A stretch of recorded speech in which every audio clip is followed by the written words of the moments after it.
Dengan kata lain, kekristenan, kita menjadi orang Kristen, itu bukan berarti kita pasti apa? Selamat. Ya.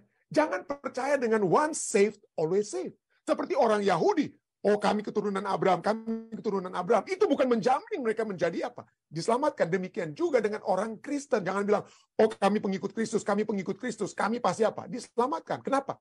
Yesus sendiri berkata, pada saat dikumpulkan, ya umat-umatnya dikumpulkan, lalu dia katakan, ada yang apa? Kamu menyebut nama Tuhan, ya kamu menyembuhkan, kami telah bernubuat, kami telah melakukan ini itu.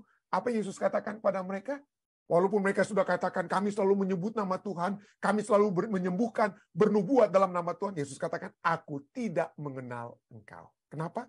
Karena seperti orang Yahudi, kita tidak menghasilkan buah yang baik. Itulah pada saat ini kita akan membahas tentang the remnant church. Saya mohon maaf, ada kata yang salah dari bahasa Inggrisnya. Ada satu kurang N sesudah kata M ya.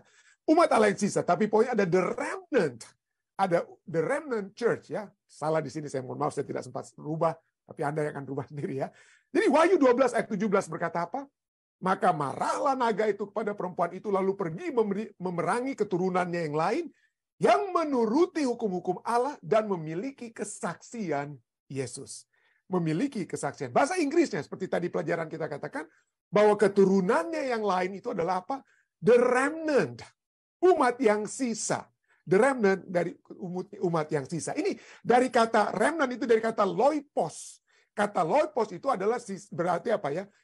Yang tersisa, yang tertinggal. Seperti Anda dari satu gulungan kain yang besar, Anda memotong untuk membentuk sesuatu, lalu ada sisanya. Tapi yang sisa itu bukan yang berbeda dari gulungan kain yang lain, tetapi itu adalah bagian tadinya, yang sisa itu adalah bagian dari satu gulungan kain, tapi setelah gulungan yang besar itu mungkin terpotong, ada yang sisa. Dengan kata lain itu adalah kelanjutan.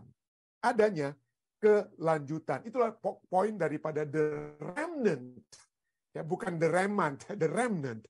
Itu. Jadi umat Allah yang sisa atau the remnant adalah keturunannya oleh sebab ada dari satu kesatuan, tetapi yang terjadi adalah bahwa kalau dalam pelajaran kita akan lihat bahwa keturunan yang lain ini kemudian menjadi sisa oleh sebab yang mula-mula itu tidak lagi sama, tidak lagi setia, tidak lagi sama dengan apa yang Tuhan kehendaki yang mereka lakukan pada mulanya. Mulanya setia, tapi kemudian mereka berubah, tidak menjadi setia. Jadi tetap, walaupun yang utama, yang permulaan itu, kain yang utama, kain yang utuh itu mulanya setia, tapi kemudian harus apa? Menjadi sisa, tergunting. Kenapa? Yang sisa ini artinya, yang sisa tetap dalam melakukan, dalam apa? Kesetiaan yang tetap kepada Tuhan. Tetap setia, tetap bertahan dalam iman, tetap memiliki kesetiaan kepada Tuhan. Ya, tetap memiliki kesetiaan kepada Tuhan. Misalnya, ya, kalau kita lihat, dari zaman, kita lihat dari Alkitab ya misalnya. Siapa yang tersisa? Ya, siapa yang tersisa pada saat air bah? Apakah yang tersisa itu adalah satu keluarga yang tiba-tiba Tuhan ciptakan dari tanah yang baru? Oh tidak ya. Tuhan tidak ciptakan Nuh dan keluarganya itu dibentuk baru oleh Tuhan. Itu dari satu cetakan yang sama dari Adam dan Hawa. Nuh adalah keturunan dari Adam dan Hawa. Tetapi dia menjadi yang sisa kemudian diselamatkan. Kenapa? Karena dia tidak berubah setia seperti orang-orang di zamannya. Dia tetap setia seperti mula-mula. Itulah sebabnya Kejadian 7 ayat 1 dan kemudian Kejadian 7 ayat 23 katakan apa? Berfirmanlah Tuhan kepada Nuh, masuklah ke dalam bahtera itu, engkau dan sisi rumahmu, sebab engkaulah yang kulihat benar di hadapanku. Ya, Nuh adalah orang yang kitab Kejadian sudah katakan dia orang yang benar, lebih benar daripada orang-orang di zamannya ya. Benar di hadapanku di antara orang zaman ini. Itu dikatakan itu ayat ini ya. Ayat 23. Demikianlah dihapuskan segala yang ada setelah air bah datang ya. Tuhan menghapuskan segala yang ada. Semuanya itu dihapuskan dari atas bumi. Semuanya dihapuskan, hanya yang tinggal hidup, yang tersisa. Yang tinggal hidup, yang tersisa adalah mereka yang apa? Yang tetap setia, yang tetap benar di hadapan Tuhan. Ya. Hanya Nuh yang tinggal hidup.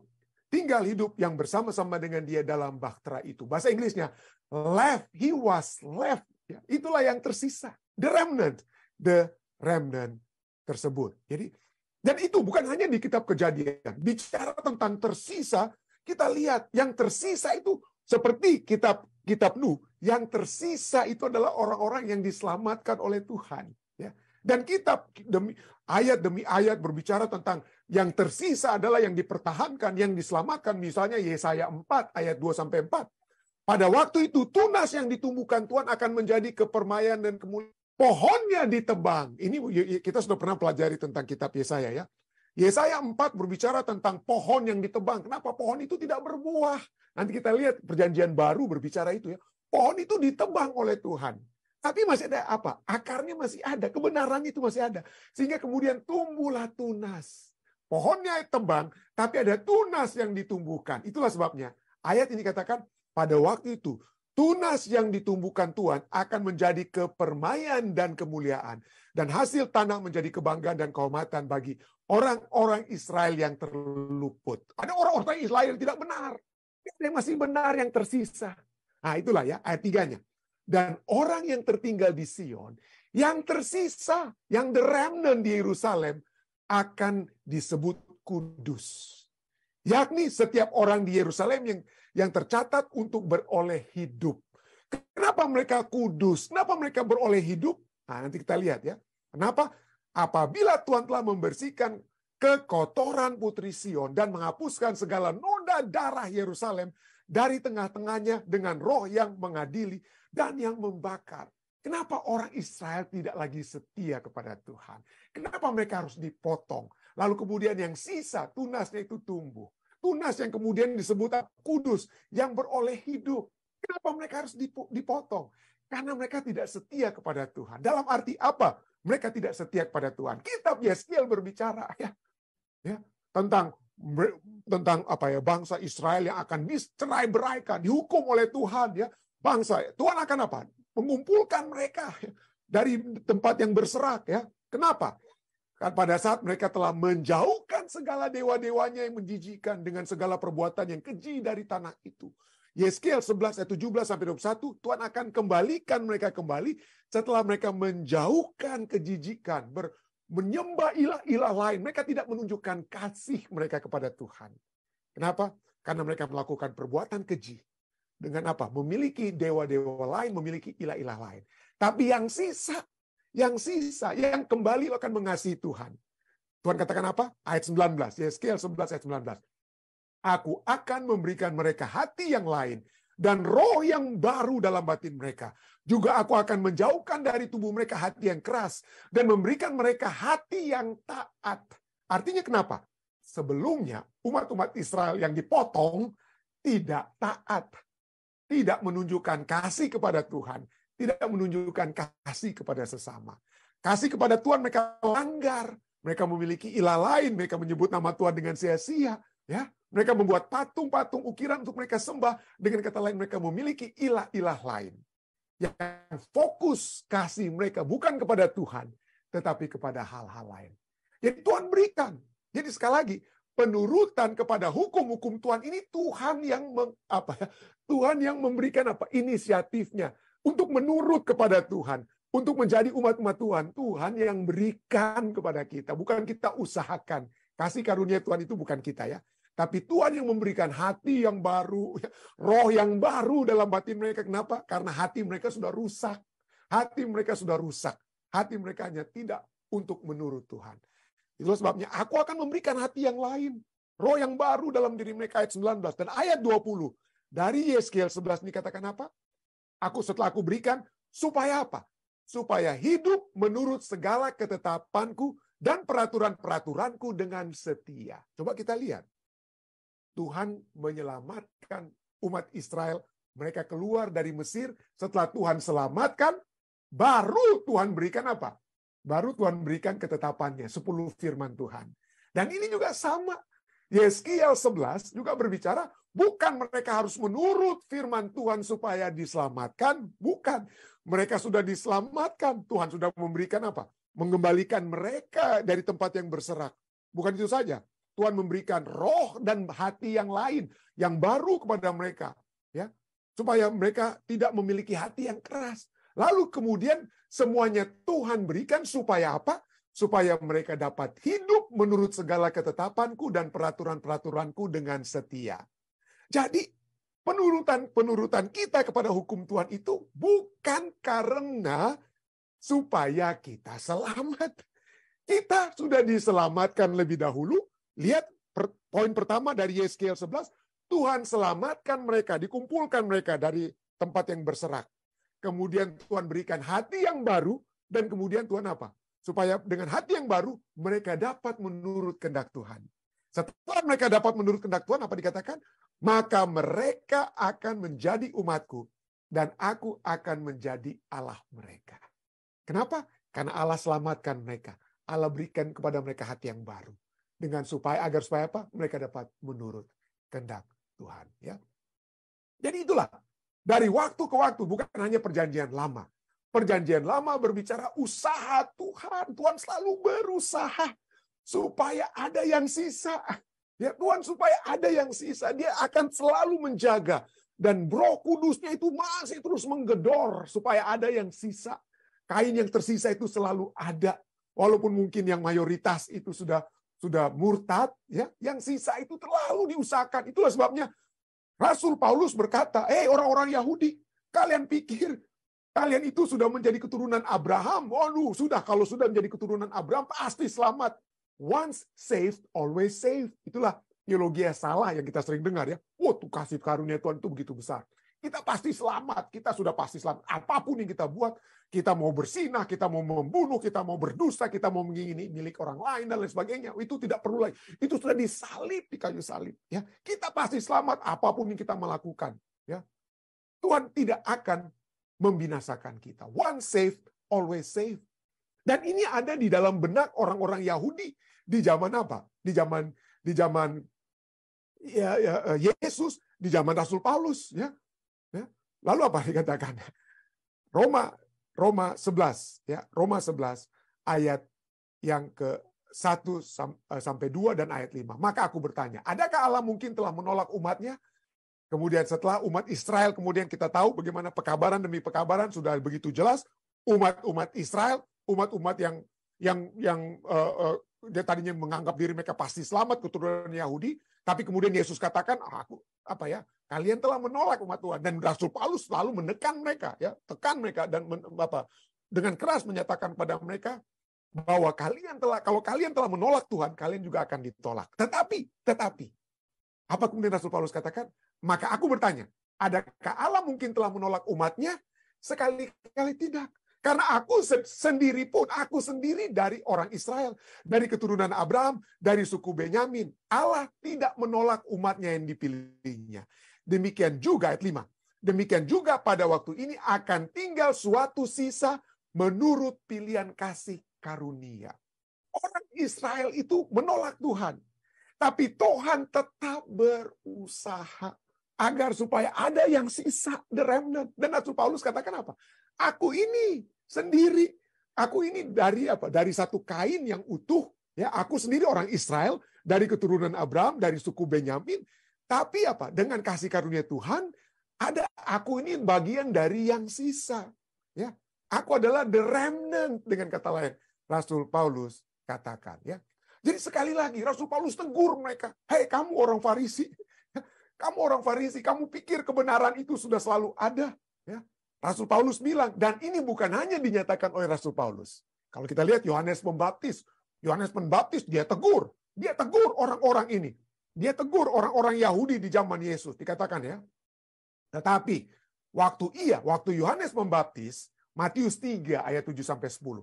Matius 3, Yohanes Pembaptis katakan, waktu ia melihat banyak orang Farisi dan orang Saduki datang untuk dibaptis, berkatalah ia kepada mereka, "Hai kamu keturunan ular beludak." Waduh, ini hebat sekali, ya. Kamu keturunan ular beludak. Siapakah yang mengatakan kepada kamu bahwa kamu dapat melarikan diri dari murka yang akan datang? Jadi, hasilkanlah buah yang sesuai dengan pertobatan. Dan janganlah mengira bahwa kamu dapat berkata dalam hatimu, Abraham adalah bapa kami. Abraham adalah bapa kami. Karena aku berkata kepadamu, Allah dapat menjadikan anak-anak bagi Abraham dari batu-batu ini. Kapak sudah tersedia pada akar pohon, dan setiap pohon yang tidak menghasilkan buah yang baik pasti akan ditebang dan dibuang ke dalam api. Kenapa ini sangat signifikan? Kenapa ini sangat signifikan? Ya, ini adalah Tuhan, penulis kitab Matius, ya, atau melalui firman Tuhan terdapat dalam Matius 3:7-10 menyatakan, hey, jangan sampai peristiwa teguran Yohanes kepada orang-orang Farisi menjadi teguran yang sama kepada orang-orang Kristen saat ini. Kenapa?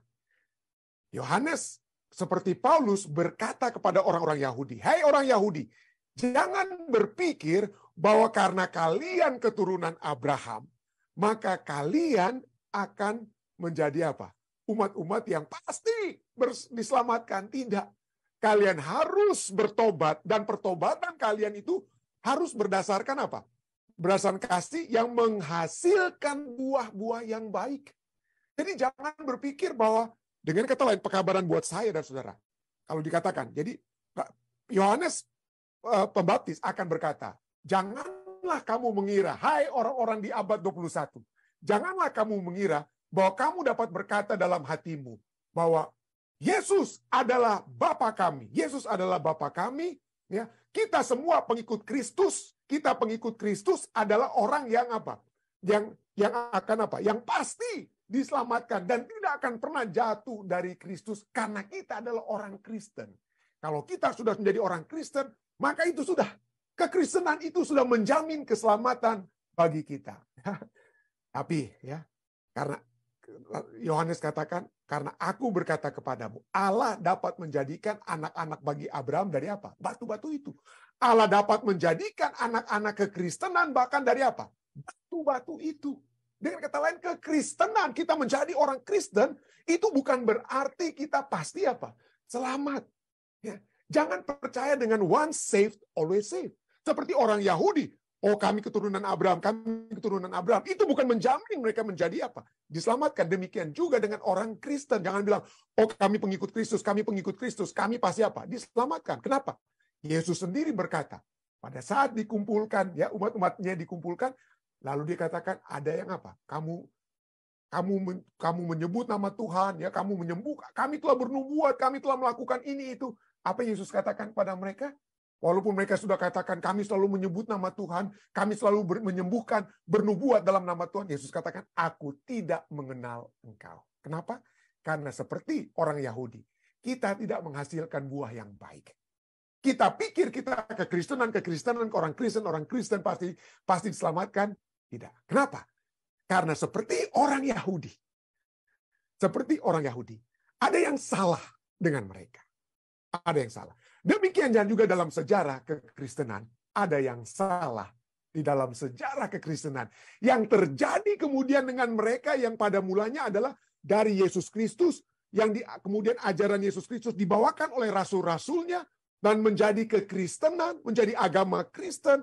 Tetapi apa yang terjadi kemudian, kita sudah pelajari selama 1260 tahun. Umat-umat Kristen yang mengaku Kristen, pada di zaman kegelapan tersebut, atau Dark Ages, mereka tidak melakukan kehendak Tuhan yang sejati. Ya. Kitab Daniel pasal 7 berbicara tentang tanduk kecil yang apa? Yang menganiaya umat Tuhan, yang menghujat Tuhan, merubah hukum dan merubah waktu. Dan kita lihat bagaimana sejarah gereja. Nah, saya tidak akan membahas sejarah gereja saat ini dari buku yang mungkin orang pikir, wah ini sejarah Christianity through the century, kekristenan dari sepanjang apa sejarah. Mungkin Anda katakan, aduh, ini profesornya ini dari Presbyterian Theological Seminary, ini Early Cairns, ya. Early Cairns ini presiden, oh berarti orang Protestan. Waduh, nanti dia sejarahnya itu berpihak kepada orang Protestan. Oke, mungkin saya tidak akan bawa buku dari sudut pandang orang Protestan ini. Tapi coba kita lihat misalnya dari World History Encyclopedia. World History Encyclopedia ini bukan Protestan, bukan Katolik, bukan apa-apa. Mereka ini adalah sejarawan-sejarawan dunia, kata lain, yang mencoba untuk melihat segala sesuatu, melihat sejarah itu dari sudut pandang apa? yang secara netral, dengan kata lain dicoba untuk netral. Kenapa? Bagi orang Protestan misalnya, bagi orang Protestan mereka katakan, oh kami ini Protestan ini keluar oleh sebab gereja pada saat itu, gereja abad pertengahan, gereja Katolik telah apa? Telah korupsi, telah korup ya, telah tidak berjalan menjadi gereja yang benar. Sedangkan dari pandangan gereja Katolik, mungkin Protestan itu adalah apa? Bidat-bidat, sekte-sekte yang apa? Yang seperti Martin Luther. Banyak kalau Anda baca sejarawan Katolik misalnya, Martin Luther itu membuat reformasi hanya karena dia suka untuk kawin. Itu pandangan mereka.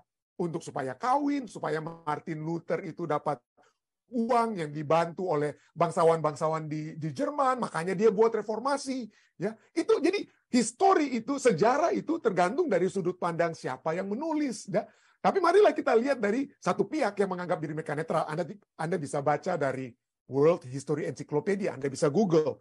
Apa yang World History Encyclopedia katakan tentang medieval church, gereja abad pertengahan. Dan ini dikatakan, gereja abad pertengahan dikatakan apa? Dikatakan adalah yang apa? Yang menyebabkan apa? Karena adanya korupsi, perceived corruption, ya. Pandangan yang diyakini gereja yang menjadi sudah korup, gereja yang telah apa? Bejat dengan salah, gereja yang salah, itulah yang memberikan inspirasi munculnya apa? Protestan Reformation, reformasi Protestan. Apa misalnya? Dari artikel ini, apa misalnya yang telah dipandang oleh reformasi, ya? Yaitu memang pada saat itu kekayaan yang begitu hebat, ya. Dan tadi saya katakan bahwa ini adalah apa ya? Yang sangat netral karena lihat coba kalimat pertama saja, the heretical sect of the Middle Ages, sekte-sekte sesat abad pertengahan secara seragam menanggapi persepsi adanya apa? Korupsi di dalam gereja. Jadi Protestan itu seringkali dianggap apa? Sekte-sekte sesat. Jadi seringkali orang-orang Protestan saat ini kita lihat, oh ini ada satu sekte ini sesat dan lain sebagainya. Tapi dari sejarah gereja, pada mulanya Protestan itu sendiri dianggap sekte, dianggap sesat. Jadi seringkali kita bilang, oh ini Advent ini gereja sesat, sekte sesat. Itu sering orang Protestan bilang seperti begitu. Tetapi kalau kita lihat dari sejarah, mula-mulanya pada saat Protestan terpisah dari Katolik, Protestan itu juga dianggap apa? Sesat. Itulah the heretical sect of the Middle Ages. Nah, kenapa Protestan mengadakan reformasi? Kenapa harus ada reformation? Ya, oleh sebab dikatakan apa? Kekayaan gereja yang luar biasa. Kekayaan gereja luar biasa. Dan kekayaan tersebut bukan menyebabkan gereja pikir, aduh udah cukup kaya kita ya. Aduh kita punya perbendaharaan gereja sudah penuh ya. Mari kita bagi-bagikan ke orang miskin dan lain. Oh, tidak. Justru karena mereka sudah kaya, mereka ingin lebih kaya. Only inspired a desire for even greater wealth, which translated as power. Ada misalnya seorang uskup ya, keuskupan misalnya.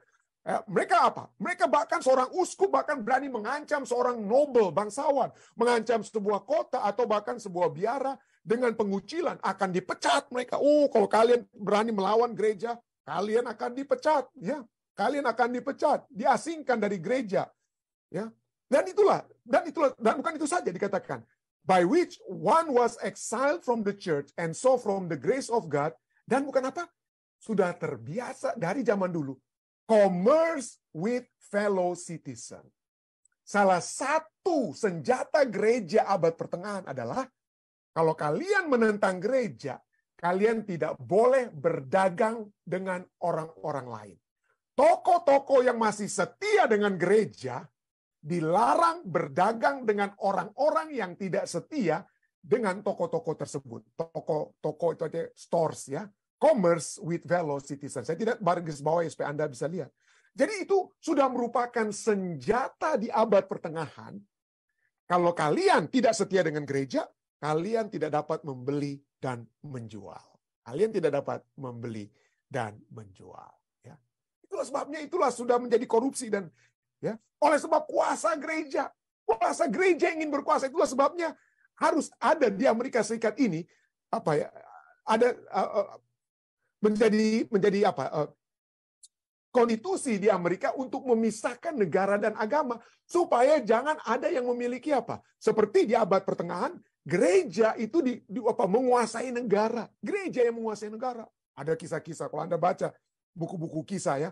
Bagaimana raja-raja Inggris kalau ingin membuat sesuatu harus datang ke pintu gereja di Vatikan untuk apa? Aduh, tolonglah saya mau menikah kembali, tolong restui pernikahan saya. Oh, gereja bisa tolak dan raja itu berhari-hari mengemis di pintu depan gereja yang berkuasa pada saat itu. Itulah kuasa yang besar dimiliki oleh gereja, kuasa yang mutlak, sehingga tidak heran Lord Acton kita sudah sering dengar ya.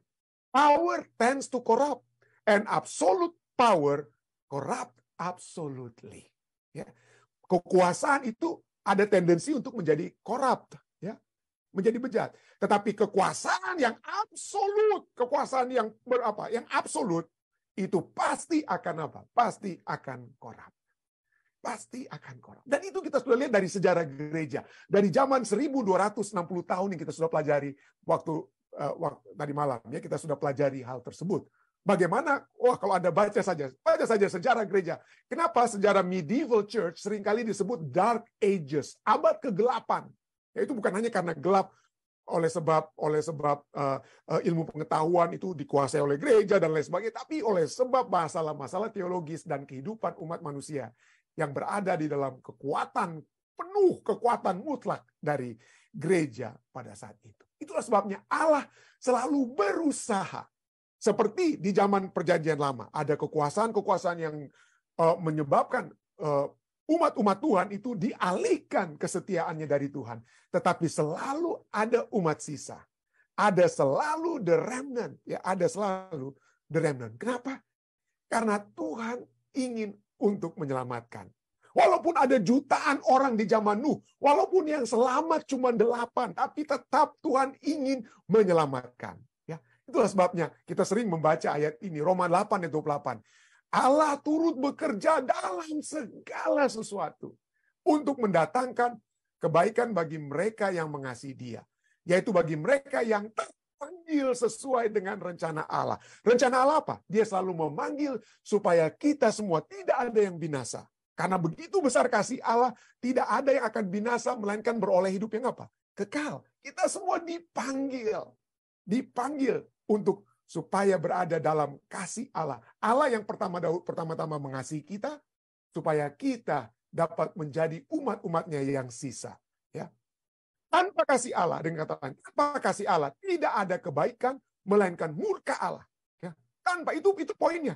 Roma 2 ayat 5 berbicara, tetapi oleh kekerasan hatimu yang tidak mau bertobat, engkau menimbun murka atas dirimu sendiri. Pada hari waktu mana murka dan hukuman Allah yang adil akan dinyatakan. Apa artinya? Ayat ini katakan, mereka yang mengasihi Dia, mereka yang mengasihi Allah. Apa artinya mengasihi Allah? Menuruti kehendak Allah. Apakah kita harus, Tuhan sudah bilang, jangan menyebut nama Tuhan dengan sia-sia. Kita hitung-hitungan sekali lagi. Kita sudah bahas bahwa dosa itu bukan hanya satu tindakan yang di luar, tetapi dosa itu pertama-tama dari dalam apa? Pada saat kita tidak percaya kepada Tuhan. Ya. Pada saat kita tidak percaya kepada Tuhan. Betul, dosa itu adalah satu pelanggaran akan hukum Tuhan, ya, yang kita tidak menurut hukum Tuhan. Tapi inilah, kasih itu menurut Yohanes 14 ayat 5 dikatakan apa? Jikalau kamu mengasihi aku, kamu akan menuruti segala perintahku. Jikalau kamu mengasihi aku, kamu akan menuruti segala perintahku. Artinya, ini tidak berarti bahwa menuruti perintah-perintahnya adalah kasih. Kasih sesungguhnya adalah apa? Jikalau kamu mengasihi aku, artinya jika kamu memiliki hati yang mengarah kepadaku, jikalau kamu mencintai aku, maka jenis hati yang kita miliki itulah, yang mencintai Tuhan itulah, yang akan mendorong kita untuk menurut perintah-perintahnya. Apa artinya kasih? Melayani Allah. Kalau saya melayani Allah, berarti saya akan memberikan persembahan berpuluhan, saya akan begini. Sekali lagi, motif kita itu adalah hati yang mengarah kepada Tuhan, ya, mencintai Tuhan kita. Itu yang utama. Ya. Kalau saya memberikan persembahan perpuluhan kepada Tuhan, supaya Tuhan senang. Kalau enggak, Tuhan marah, nanti saya nggak dapat gaji kalau saya tidak berikan persembahan perpuluhan. Kalau itu motif kita, maka itu tidak berkenan. Kenapa? Pertama-tama Tuhan ingin kita memberikan hati kita kepadanya. Kalau motif kita memberikan persepuluhan dan persembahan supaya Tuhan tidak marah, maka sama seperti kita membawa perpuluhan persembahan itu di kuil-kuil, ya, bawa sesajen supaya dewa-dewi kita tidak marah kepada kita. Firman Tuhan katakan apa? Allah kita, Kisah 17 ayat 24-25. Allah yang telah menjadikan bumi dan segala isinya tidak diam dalam kuil-kuil buatan tangan manusia dan juga tidak dilayani oleh tangan manusia seolah-olah ia kekurangan apa-apa. Karena dialah yang memberikan hidup dan nafas dan segala sesuatu kepada semua orang. Jadi jangan kita pikir, aduh setengah mati nih, masa saya kerja 10% tambah persembahan saya harus berikan kepada Tuhan. Kalau itu menjadi masalah kita, atau menjadi masalah kita tidak memberikan persembahan perpuluhan, itu kita tidak memiliki hati yang mencintai Tuhan. Ya. Kenapa? Karena Tuhan tidak ingin kita melayani Dia dengan perpuluhan persembahan, dengan cara-cara berat seperti itu. Ia tidak kekurangan apa-apa. Kisah 17 katakan, ia tidak kekurangan apa-apa. Ia memberikan hidup, ia memberikan nafas, ia memberikan segala sesuatu kepada semua orang. Ya. Jadi pada saat Allah mengasihi kita, kita mengasihi Allah, dengan kata lain, kita mengutamakan pengenalan akan Allah di atas segalanya. Ya, seperti Sakeus, dia ingin mengenal Yesus dalam Lukas 19 ayat 1-3.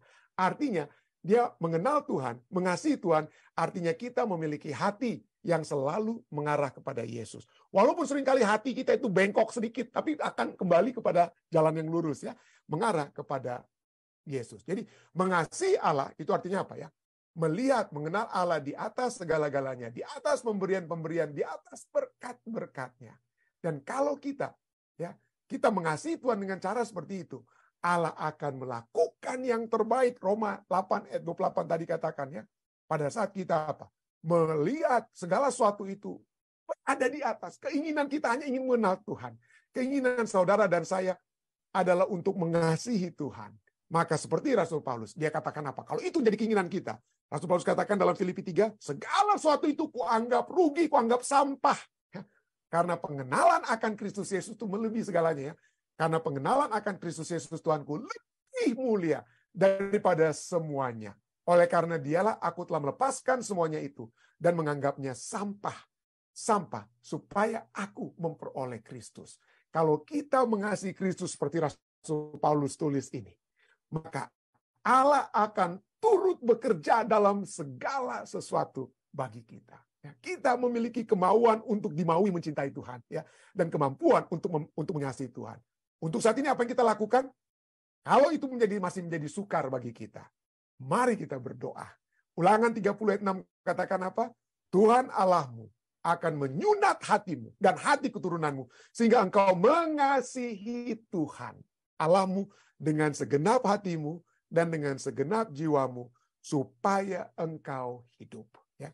Dan kalau ini terjadi, maka seperti Roma 8 ayat 8 katakan apa?